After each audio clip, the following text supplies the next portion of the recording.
You will say that I am making this up, as if it were a small matter to invent truth. Accuse me, rather, of excess, for what can invention add to fact in a land where trains leave their rails to sail through the air, men are born of frozen beasts, and locusts feast on human flesh? I have proof.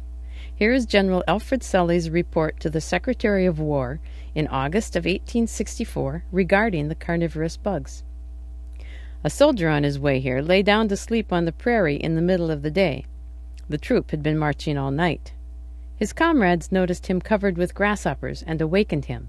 His throat and wrists were bleeding from the bites of the insects. Or perhaps General Sully, seeking to fill the unearthly void of this strange land with words, had been provoked into exaggeration, for it was he who referred to my home as hell with the fires out. So I invent, I embellish, I exaggerate. It is my heritage. In fact, it was a singularly brilliant advertising campaign by a railroad on the verge of bankruptcy that transformed Sully's hell into the Nile of the North. Listen, and tell me if you can name this place.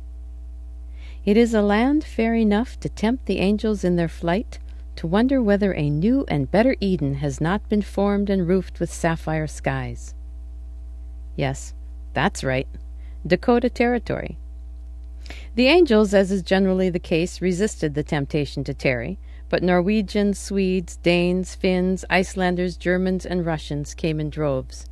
There were Moravians and Mennonites and Methodists and Lutherans and the occasional Jew and even some Catholics.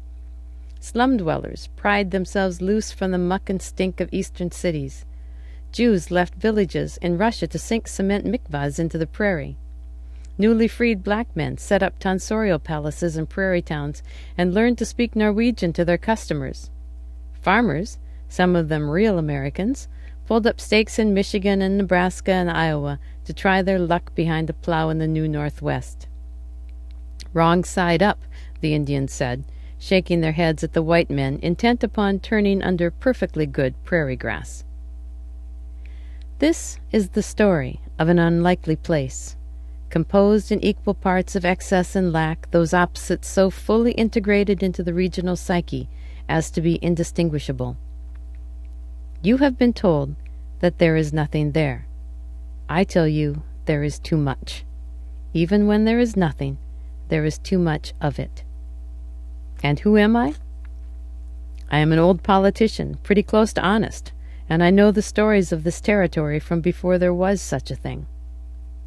I am the land commissioner for the Northern Pacific Railroad, in charge of the Land and Immigration Department.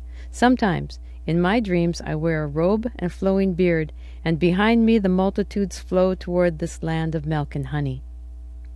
I am a Scot from Ontario, and I have come to this land to chew it up and make myself fat.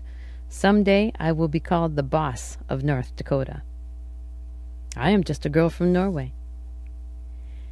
I am Frances Louise Houghton Bingham, daughter-in-law of John Bingham, wife of his son Percy, friend of Percy's sister Anna, and I mean for this to be my story. It, too, is a story of what a woman's patience can endure, as well as of what a woman's resolution can achieve. As to whether that refers in this case to one woman or two, you will have to make up your own mind.